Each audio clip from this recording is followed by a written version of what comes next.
Do you hear the call, unliving? The king soon comes. Swear your loyalty.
I eat the source inside.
watches over you. That voice again. Why does it keep speaking to me?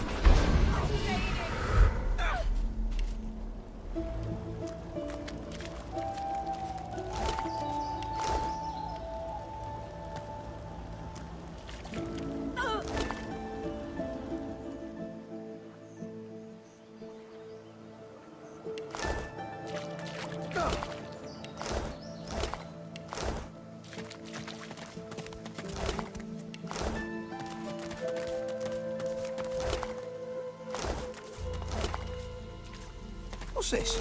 I found something. I need a shovel.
What strange witchery is this?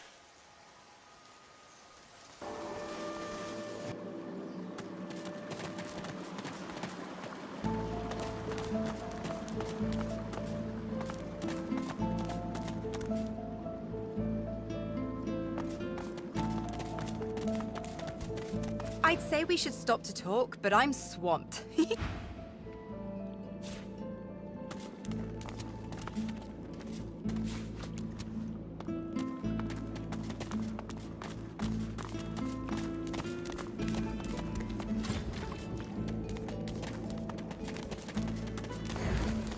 Hey, hey you! Let me see what you've got under there. Go on. Show me your...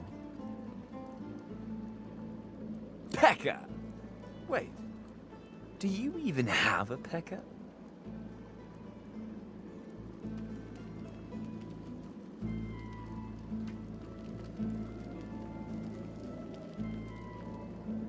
Still opening that mouth of yours, are you? Careful with that. I quite like the look of it. How awkward.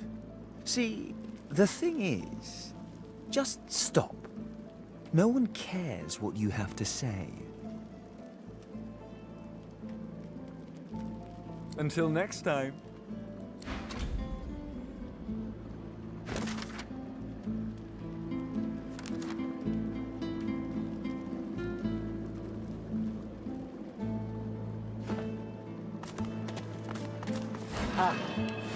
Here today, gone tomorrow. An illusion. Life's a dream. This fellow must be quite proud of himself.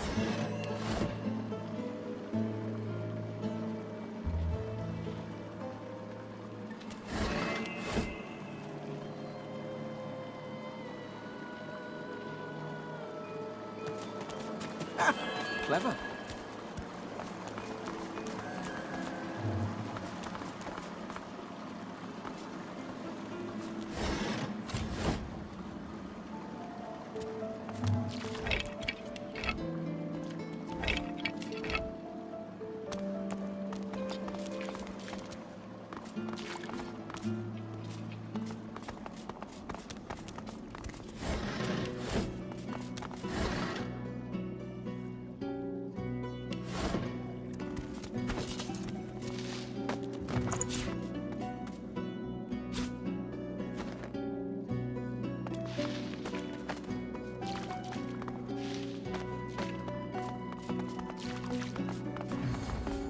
Didn't I tell you to leave?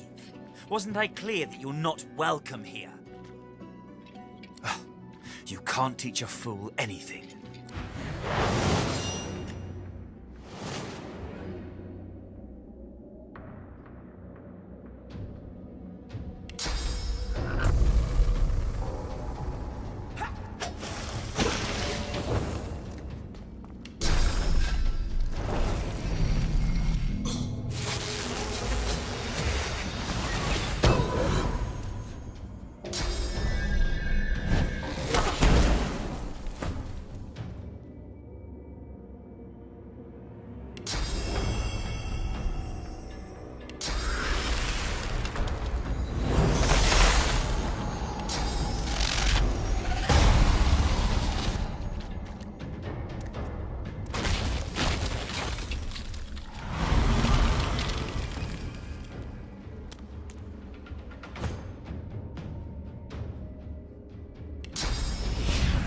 Glory is mine.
pathetic boy. This isn't some game. In what world does treasure simply appear from on high? Poor.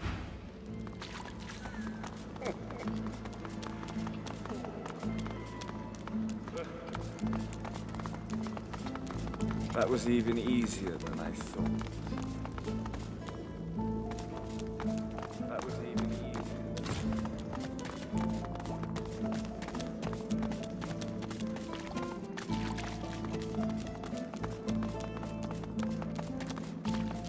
Look out! I see trouble. I'd say we should stop to talk. That looks dangerous, but maybe I can disarm it.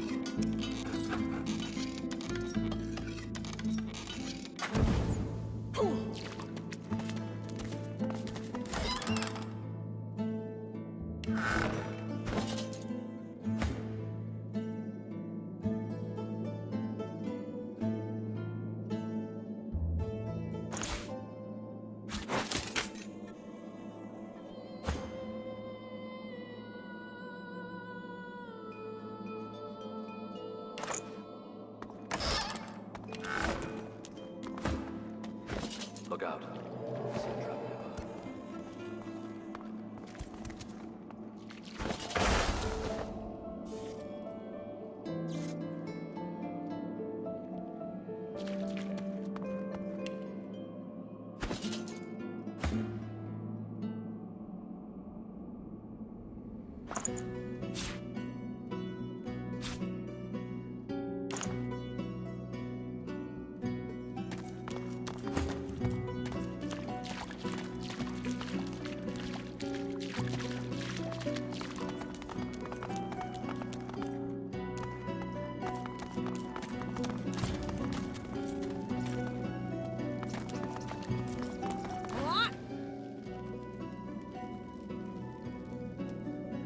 It's a riddle, isn't it?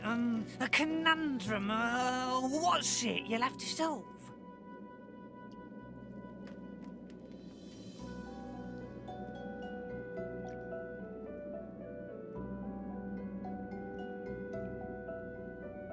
I thought you looked clueless, alright? Thing is, it's about the letters, isn't it? One for each thing. Easy. Yeah, sure. Hope you don't die. Yeah, you're good, are you? Thought as much. Well, it takes one to know one, mate. Well, nice to meet you too. Rude thing.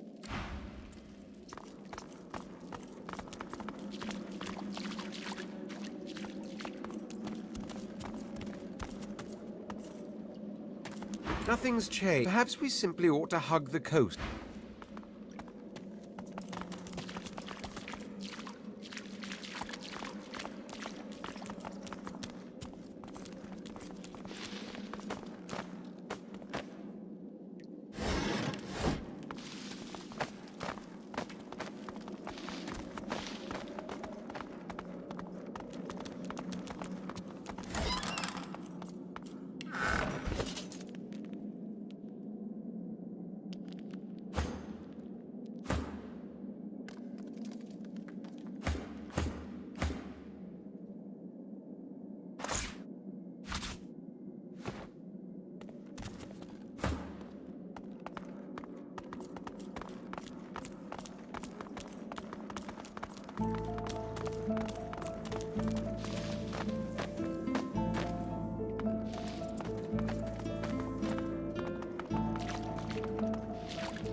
You come to find.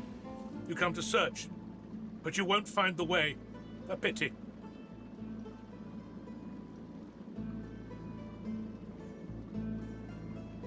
Braccus has willed it. Trompdoy must abide. You have met the unfortunate guardian of this vault.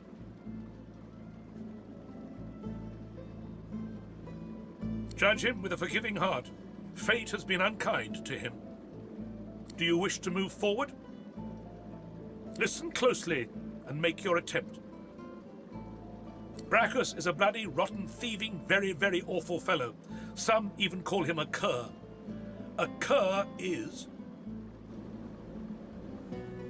either you're very good at guessing or the slightest bit clever. Let's find out for certain. Listen closely and make your attempt. Source is a scourge, a devil, a misery, a blight, a hex, a curse. And yet, the cure is...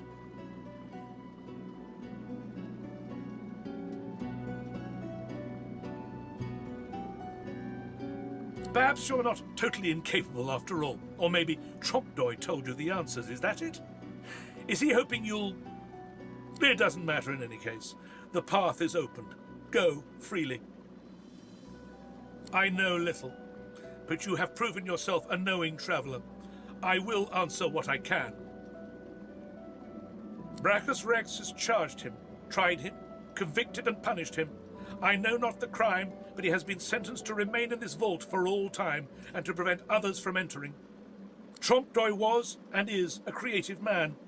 He knew petty magic in his day, but this he has used to carve this place out from a simple vault, myself included. Braccus Rex discovered the way. This he researched here, upon this isle. He could remove the source from any creature or individual. I saw the stars he used myself. They were most impressive.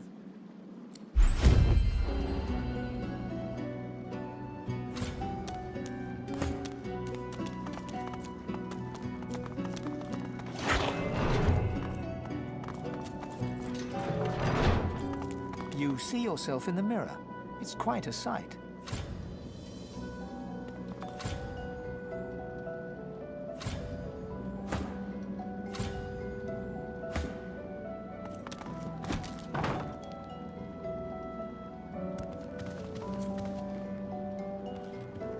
You see yourself in the mirror.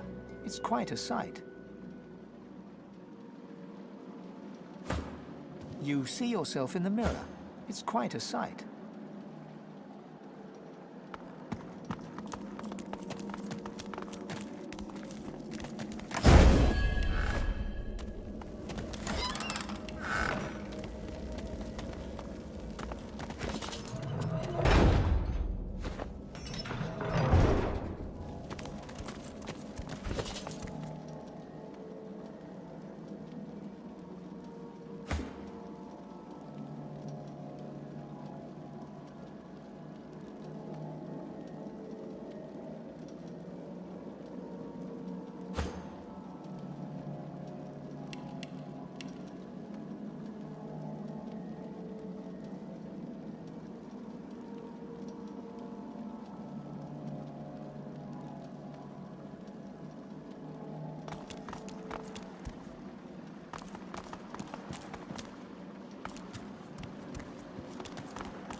I sense something nearby.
0 to none.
As you pick up the ring, you feel a cold, dark pain shoot up through the bones of your arm. Your mind itches. You don't hear, but feel a whisper in the cavity that functions as your ear. It tells you to slip the ring onto your finger.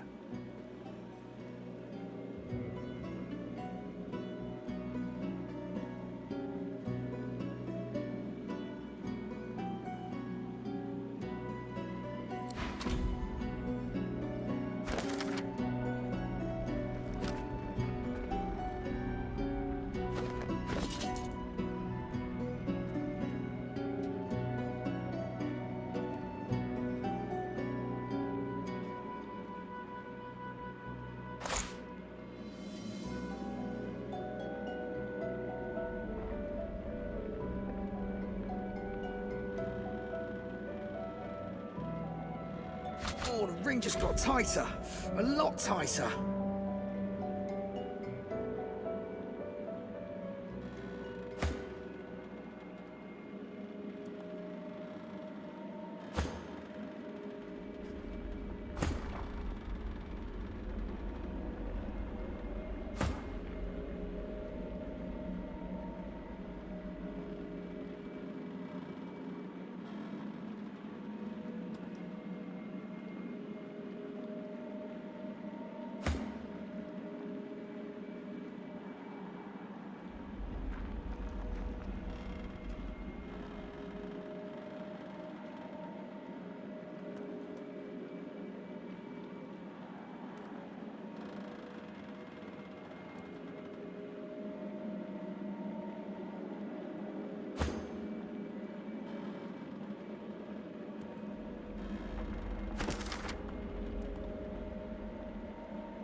Something isn't right.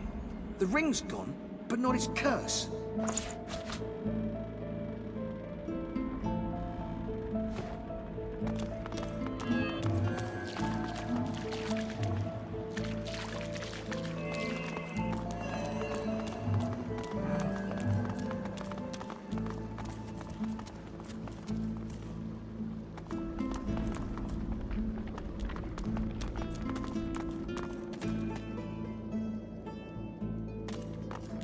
That's plenty.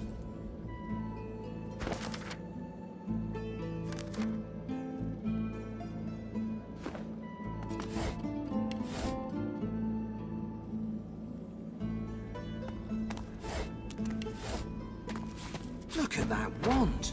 It hums within a sauce. The soul jar stands on its plinth, glowing softly. From within, you can almost hear the whisper of a voice. You see, or rather, you feel, a far-off land. Frozen breath hangs in the air, pine needles brush your cheeks, and in your arms you can feel a weight. A body, dead. But you have hope. Your vision swims. You're older, but perhaps not wiser. You march at the head of a shambling host, the enemies of Braccus Rex melting before you. The scene twists again. Now Braccus stands before you, a beautiful woman at his side. You lash out in treasonous rage, but cold arms bind you. You're sealed away in a tower. Your screams fill the darkness. You feel a jolt and open your eyes to see the soul jar before you, lying still in the vault. Your hand falls from the jar and grips the pillar as you try to calm your ragged breathing.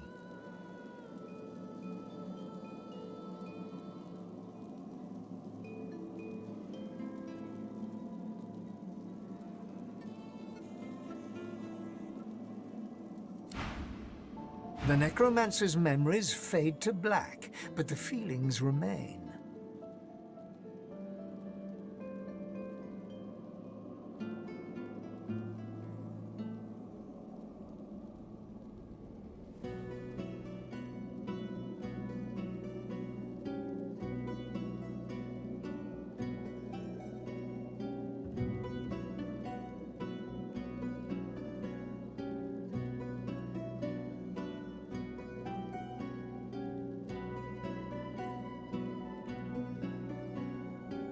They may have been a necromancer, but they did not feel evil.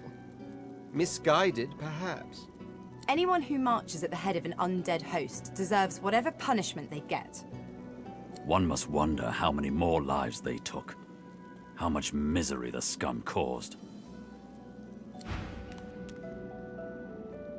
The jar stands before you, cold and still.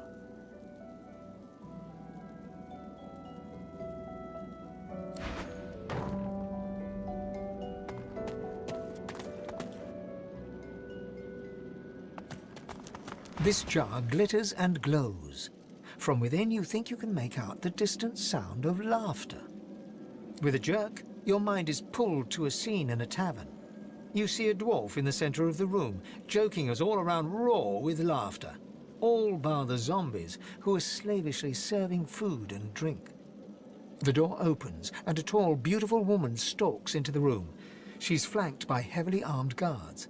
You can't make out her words, but see the fear in the dwarf's eyes.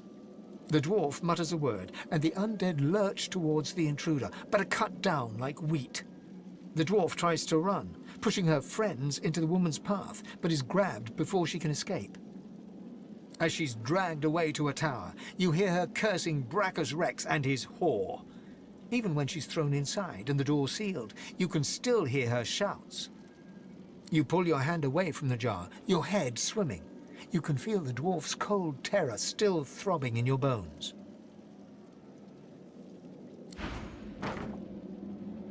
The vision fades.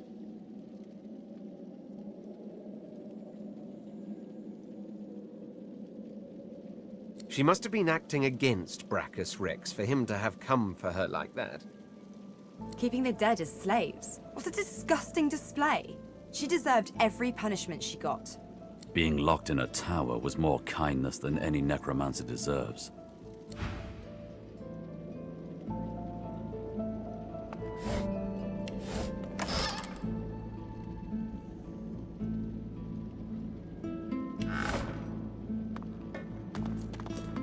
The jar on the plinth before you seems ancient, but is in surprisingly good condition.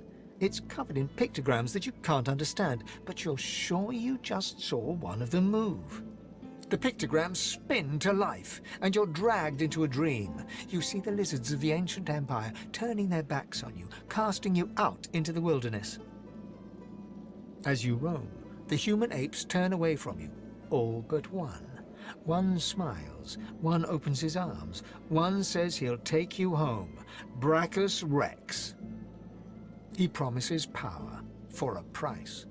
He picks off your golden scales, one by one, stripping you down to the bone. He promised you a crown, but all you got was shackles. You try to fight, try to reclaim what's yours, but a woman takes you by the hand and leads you to a tower. He promised he'd take me home, you cry. You are home, she smiles as she seals the door. This is where you belong. Your hand drops away from the soul jar, your bones tingling. In the back of your mind, you hear a small, scared voice whimper before fading to nothing.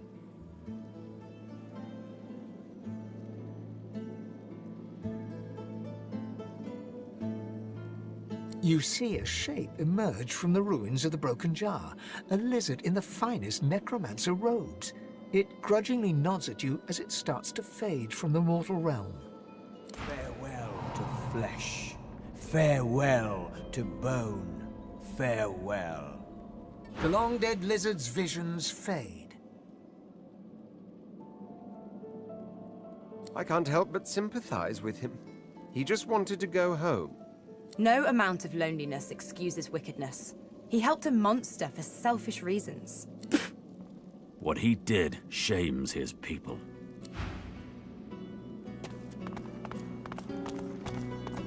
The jar before you may have looked opulent once, but no longer. Now it's covered in grime, its paint chipped away, and its jewels long stolen. The soul jar rocks slightly, light flashing from underneath its lid. On its rim, you can just barely make out the name Gratiana. As soon as you touch the jar's cracked surface, you see a vision of splendor, silks, fine food, and decadent lechery. But underneath it all lies bone and blood. The vision shifts. You see burning villages, slaughtered women and children. You see her, purging wand in hand, standing amongst it all. She throws her head back and laughter echoes in your skull. A shadow falls across her, and you see a large, weeping face. She reaches out as if to comfort, but Braccus drags her back. You see her fall into the mire of the swamp, trapped. As you pull your hand away, you can feel a deep, longing sadness in your soul. Is it regret, or just sadness for a life that used to be?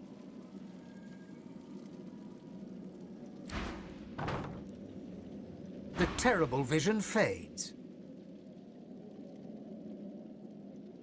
Gratiana's life was selfish and hedonistic. No mercy. Whatever a person may have done in life, they can always be redeemed. However her life began, it ended well.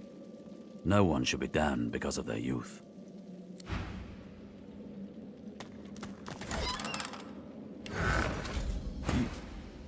You made it all this way.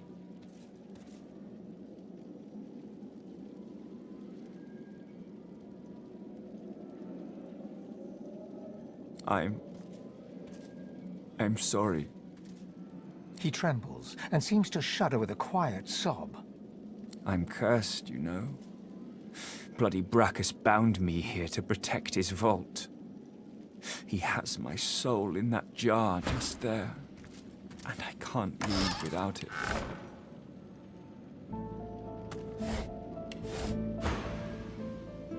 As long as the jar stays unbroken, I can never truly die. I don't rightly know. This was the Source King's way. Befriend you, then destroy you. I was a fool to expect I'd be an exception. His favor was intoxicating. That's no excuse, but it is the reason.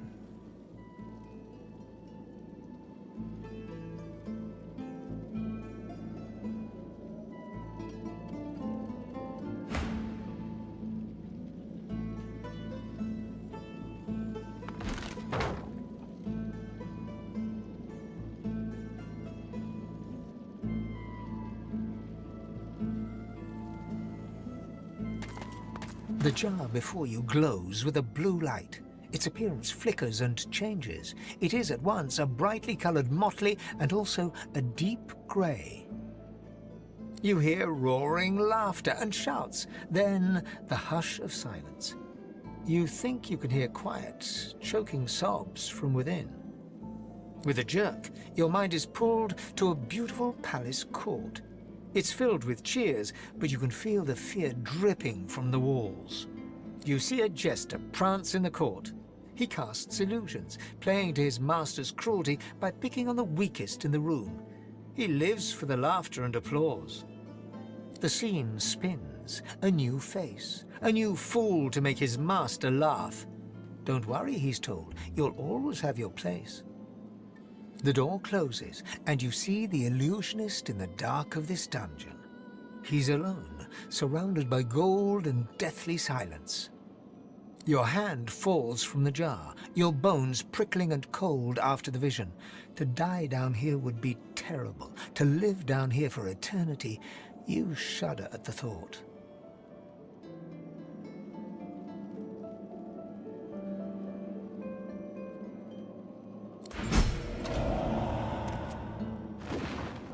The visions fade to black, but the memories remain.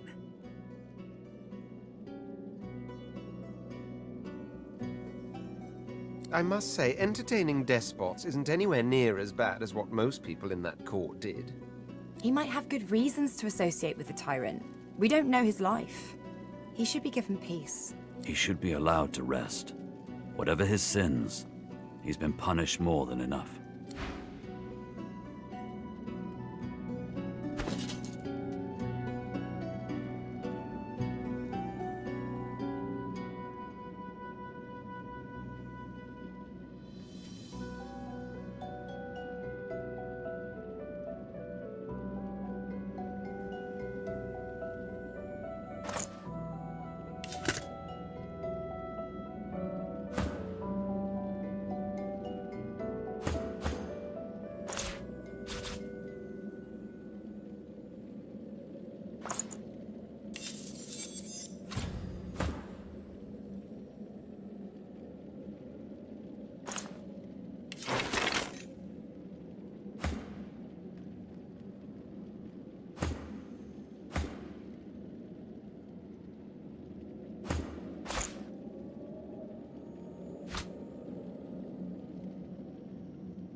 The deity's head and hands are missing, severed as if by a sword. You can't tell if this was meant to be symbolic somehow, or a mere act of vandalism. As you take in its chiseled details, you have a vision. The statue comes to life and embraces you awkwardly with its broken arms. Unable to resist, you're flown away into an endless dark. That shrine seems to have brought me here. What is this place?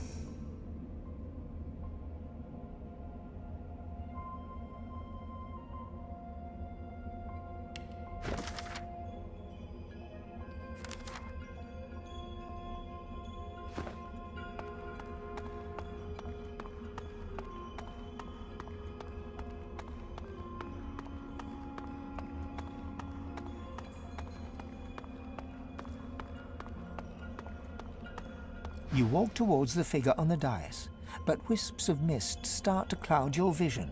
With each step, the mist gets thicker, hiding the figure from sight.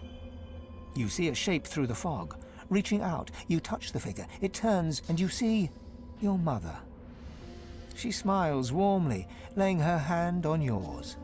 "My child," she whispers, "my child."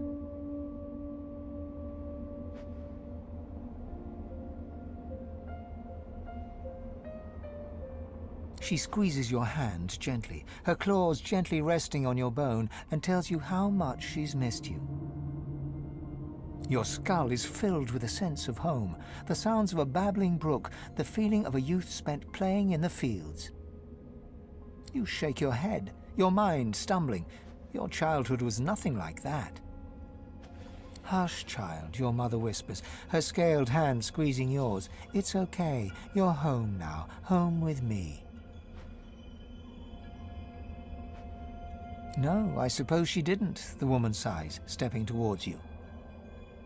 She begins to melt away before your eyes, disappearing with each step like smoke on the breeze, until there's nothing left. You're left standing on the cold, glowing cobbles. As the mist clears, you see a new figure before you, a figure you know well from temples. Before you stands the goddess Amadia.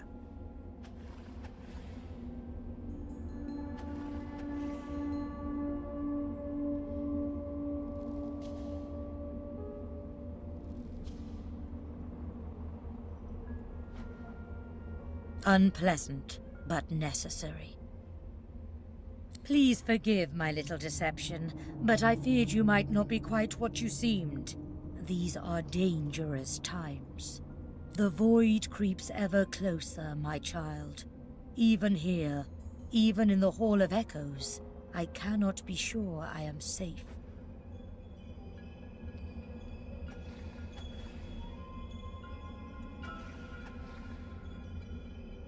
We seven have stood united against the void since the beginning of time. Now, I fear I must turn to another. My brothers and sisters are, well... She turns and gestures to the scene behind her. Down below, you can see the 6 other gods fighting, clawing at each other, everyone desperately trying to get the upper hand.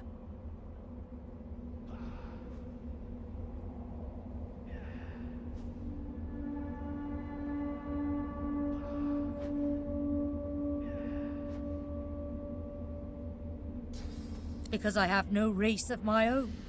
No mortal voices begging that they be raised above all others. And no link to a world that is ever more tainted by the void. For the void has spread everywhere. From empires to hamlets, from kings to peasants, it corrupts all things. I had hoped they would be spared from its ravages. But alas, the other 6 were too close to their creations. I fear it is too late for them, for us.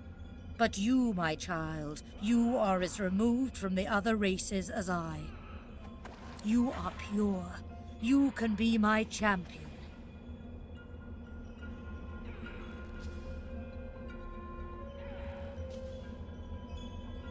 You have been lost for so long. I will give you direction. I will guide you.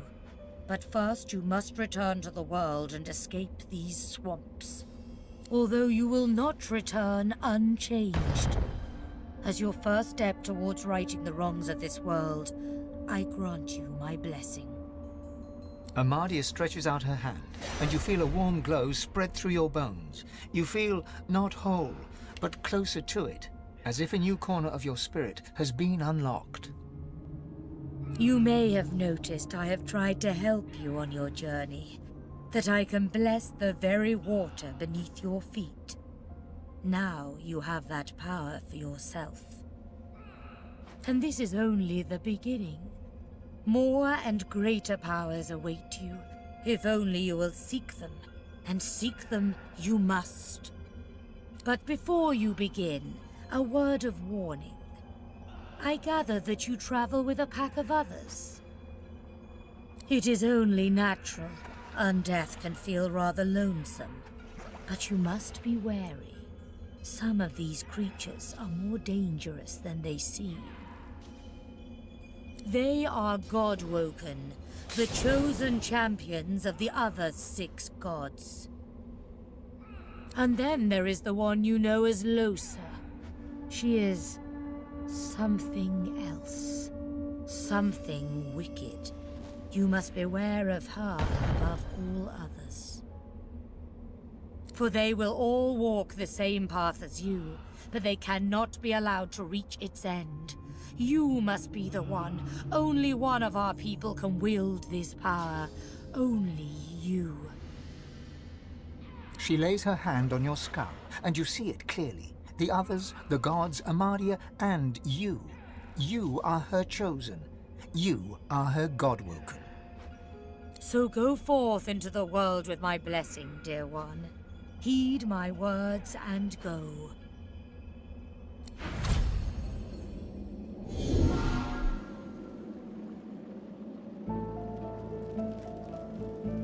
The deity's head and hands are missing, severed as if by a sword.